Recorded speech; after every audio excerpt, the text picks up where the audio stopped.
The situation then becomes what to do with the money.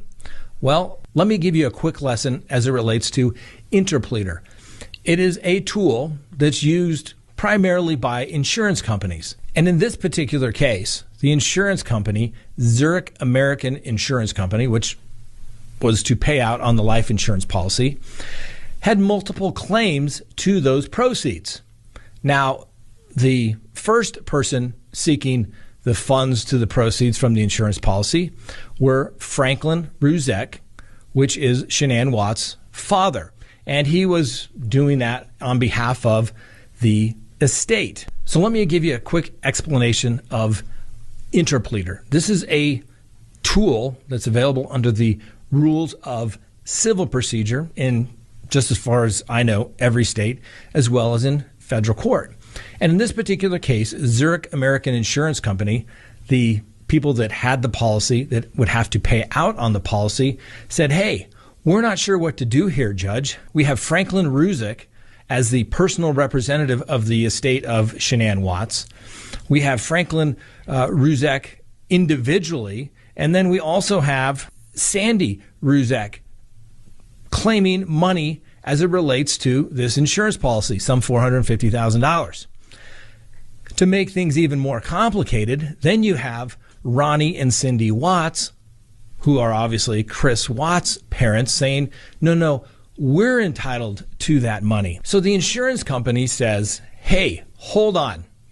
We understand that we have this money and we have to pay it to someone. We're willing to pay it, but it's not our job or our responsibility to decide who gets the money. So Zurich American Insurance Company filed this interpleader action. When the world first heard about the murders committed by Chris Watts, the focus was on the horror of what he did. A pregnant wife, 2 young daughters, a quiet suburban home turned into a crime scene. But after the headlines faded and the courtroom emptied, a different kind of story began to unfold. A maximum sentence would be appropriate, and anything less than the maximum sentence would depreciate the seriousness of this offense. So the court is going to sentence Mr. Watts as follows. With regard to count number 1, murder in the first degree as it relates to Shanann Watts, the court is going to sentence you, sir, to a life sentence in the Colorado Department of Corrections, followed with no possibility of parole. And that is going to run consecutively to all but counts 3 and 4. With regard to count 2, as it relates to murder in the first degree with Bella, the court is going to sentence you to life in the Colorado Department of Corrections with no possibility of parole. With regard to count number 3, the court is going to sentence you as it relates to Celeste to life in the Colorado Department of Corrections with no possibility of parole. Yes, so everyone's gonna try Chris cookies and cream. All right, Bella gets cookies and cream, Cece gets cookies and cream. Ready? Ready? Set. You're the taste testers.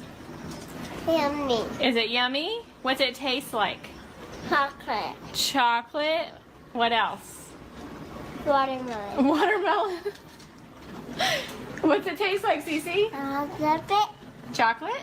Uh-huh. Is it delicious? Daddy? Oreo wrapped with vanilla. It's nice. Oreo wrapped in vanilla? Is it yummy, Cece? Is that good, Bella? I think they like cookies and cream. Okay, so let's try the lemon meringue. Hey, everybody. So, a little crazy over here. Cece loves the cookies and cream. You like it? Nothing. Good thing. Don't mind me. It's been a long travel day yesterday. Been cleaning, regrouping today. Hey, Jen. Okay, so Chris, this is the lemon meringue. No, that's Daddy's. Here's yours. Wait, don't take. Wait, wait, wait. Here, Bella. Okay, this one's lemon meringue. It's like the pie, but better because I don't like the pie. Ready, set, go. Ready? Hey, Jessica. That's so good. How's that taste, Cece? Good. Good? Yeah? Do you like that one better? Mm-hmm. Me too. I like it. What's it taste like? You like lemon meringue pie? Straight out the box. Bella, what's it taste like? I don't like it. You don't like that one? Bella doesn't like that one. That's okay. You like the birthday cake, right? And the cookies and cream? Mm-hmm. Yeah. Dieter, do you want some? Yeah, Dieter wants some. All right, so which one's your favorite out of all the Pro Bars? Hey, Wendy. I would say lemon meringue. Lemon meringue? Mm-hmm. What's your favorite, Cece? Birthday. Birthday? Mommy's favorite. What's your favorite? The cookies and cream? Wow. You have to keep 3 on stock. It's a good thing. How do I turn this around? Years after the headlines surrounding Chris Watts began to fade, a different kind of tension started to surface. One that had nothing to do with courtrooms or investigations, but everything to do with what was left behind.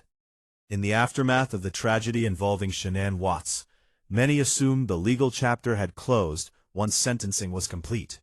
But as time moved on, attention quietly shifted to an issue few had considered at the height of the case. A life insurance policy reportedly valued at $450,000. At first, it seemed like a straightforward matter. Policies like these are typically governed by clear rules. Beneficiaries are named, claims are processed, and funds are distributed accordingly. But in this situation, nothing felt simple. The emotional weight tied to the case made every decision feel heavier, every detail more scrutinized. Questions began to circulate, not loudly at first, but enough to spark curiosity. Who should receive the money? Should legal entitlement outweigh moral considerations? And how do families navigate something like this after such a public tragedy? Behind closed doors, discussions reportedly began to take shape, and what started as a procedural matter slowly turned into something far more personal. The involvement of members of the Watts family introduced a layer of complexity that few outsiders fully understood. Conversations that might have once been calm and structured reportedly grew tense, shaped by grief, differing perspectives, and unresolved emotions. If you're already drawn into this side of the story, make sure you like this video and subscribe, because what unfolds next goes far beyond legal paperwork. It reveals how the aftermath of a case can take unexpected turns. Because sometimes the story doesn't end when the verdict is delivered. Sometimes it continues quietly, in ways that no one sees coming, and in places where the stakes feel just as high, even without a courtroom involved. As discussions around the reported life insurance policy began to intensify, the situation quietly shifted from a legal matter into something far more personal. Within the family of Chris Watts, differing views reportedly started to surface, and what might have once been handled privately began to feel increasingly strained. At the center of the tension were his parents, Cindy Watts and Ronnie Watts, whose perspectives on the situation were said to be anything but aligned. While exact details remained limited, the core disagreement appeared to revolve around how the funds should be handled, and who, if anyone within their side of the family, had a rightful claim to them. On one side, there were arguments grounded in legal procedure, how policies are typically processed, and the role of listed beneficiaries. On the other, there were deeply emotional considerations, shaped by the weight of the past and the impact the case had left on everyone involved. What made it more complicated was that these viewpoints weren't just abstract. They were tied to real conversations, real disagreements, and reportedly, moments of visible tension. As these differences grew, communication between those involved became more difficult. What might have started as calm discussions reportedly turned into arguments, with each side holding firmly to their perspective. For those on the outside, only fragments of the situation became visible. But even those fragments were enough to suggest that the conflict was no longer just about money. It had become symbolic of something much deeper. If you're following how this story is unfolding, go ahead and like, share, and subscribe, because what comes next shows how quickly situations like this can escalate.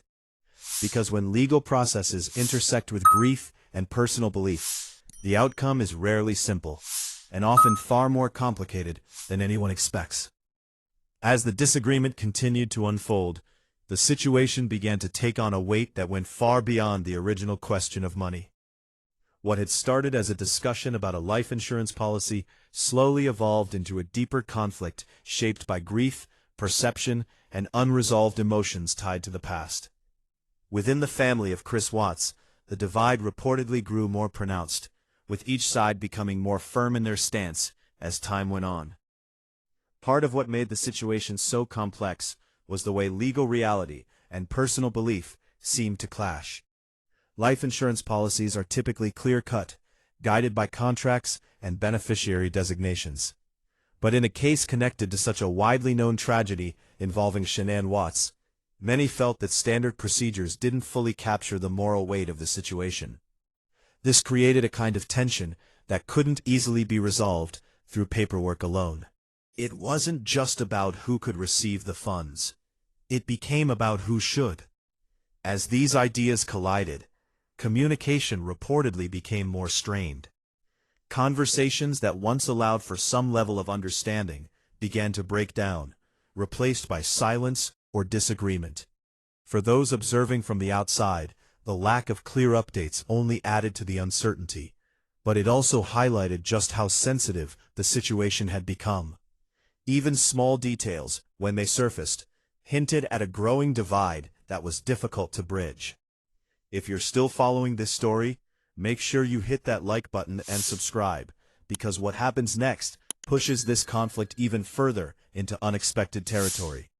Because sometimes, the hardest part of situations like this isn't the initial disagreement, it's what happens when no one is willing or able to step back and find common ground. And at this point, that's exactly where things seem to be heading. Toward a standstill, where resolution felt more distant than ever. By the time the situation reached this stage, the disagreement had taken on a life of its own. What had once been a contained discussion about a policy now felt like a broader family divide, shaped by emotion as much as by circumstance. Within the family of Chris Watts, the tension reportedly became harder to manage, with communication no longer flowing the way it once did. Conversations that might have once opened the door to compromise now seemed to close it just as quickly. Those closest to the situation began to notice that the conflict wasn't just about the reported $450,000 life insurance policy anymore. It had become symbolic, representing unresolved feelings, differing perspectives, and the lasting impact of a tragedy that had already taken so much. Each side appeared to hold on to its position, not just out of principle, but because stepping back might have felt like giving something up that couldn't easily be replaced. At the same time, the lack of clear public information only added to the speculation. Bits and pieces of the story surfaced here and there, but never enough to form a complete picture. This uncertainty fueled discussion among observers, many of whom tried to make sense of how a situation like this could become so deeply complicated. But inside the family, it wasn't about speculation. It was about navigating something intensely personal, where every decision carried emotional weight. If you're still following this story, don't forget to like, share, and subscribe, because the final chapter brings everything into perspective in a way that raises even more questions than answers. Because sometimes, conflicts don't escalate in dramatic ways. They deepen quietly, becoming harder to resolve the longer they continue. And at this point, that quiet deepening was exactly what made the situation feel so unresolved, leaving everyone involved facing a reality where clarity seemed just out of reach. As time went on, the conflicts surrounding the reported life insurance policy seemed to settle into something that didn't quite resolve, but also didn't escalate any further in a visible way. Within the family connected to Chris Watts, the tension that had once been described as active disagreement reportedly shifted into distance. Fewer conversations, fewer attempts to find common ground, and a growing sense that some issues might simply remain unresolved. What made the situation stand out wasn't just the disagreement itself, but how it reflected the lasting impact of everything that had come before.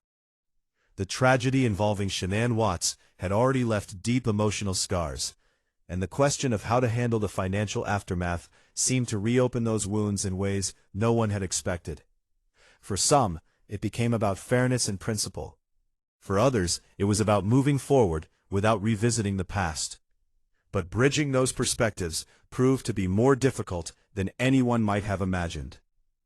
From the outside, the lack of a clear resolution left room for speculation, but it also served as a reminder that not every story has a definitive ending.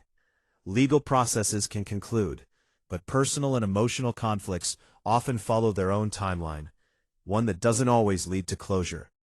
If you've stayed with this story until now, make sure you like, share, and subscribe, because stories like this reveal the layers that exist beyond the headlines. Because sometimes, what lingers the longest isn't the event itself, but the aftermath, the quiet, complicated reality that follows. And in this case, that reality remains uncertain. No final statement, no clear resolution, just a situation shaped by loss, perspective, and unanswered questions that continue to echo long after everything else has faded.